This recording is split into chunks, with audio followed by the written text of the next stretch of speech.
Kallar government higher secondary സ്കൂളിന്റെ സപ്തതി ആഘോഷങ്ങളുടെ ഭാഗമായ സ്വാഗത സംഘ രൂപീകരണ യോഗം നടന്നു. ഹയർ സെക്കൻഡറി ഓഡിറ്റോറിയത്തിൽ വെച്ച് നടന്ന യോഗം ജില്ലാ panchayat division member GK Philip ഉദ്ഘാടനം ചെയ്തു.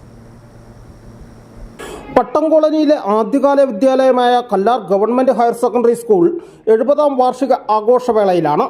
7 പതിറ്റാണ്ടിനോട് ഇടയിൽ ആയിരക്കണക്കിന് പ്രതിഭകളെ സമൂഹത്തിന് സമ്മാനിക്കുവാൻ സ്കൂളിനായി. സപ്തതി ആഘോഷങ്ങളുടെ ഭാഗമായി വിവിധങ്ങളായ പരിപാടികളാണ് സംഘടിപ്പിക്കുന്നത്. ഇതിന്റെ പ്രാഥമിക ഘട്ടമായാണ് സ്വാഗത സംഘം രൂപീകരണ യോഗം ചേർന്നത്.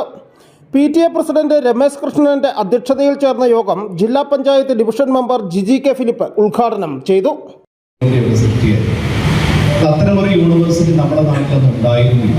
അപ്പോൾ വിദ്യാഭ്യാസം വരുന്നതോടുകൂടിയാണ് ലോകത്ത് വലിയ മാറ്റങ്ങളും നൂതനങ്ങളായ പരിഷ്കാരങ്ങളും വലിയ നേട്ടങ്ങളും ഉണ്ടാകുന്നതെന്ന് പറയുമ്പോൾ ഇന്ത്യക്ക്, നമ്മുടെ രാജ്യത്തിന് അതിൽ അഭിമാനിക്കാൻ ഈ 11 മുമ്പ് ഒരുപാട് കാര്യങ്ങൾ ചെയ്തു.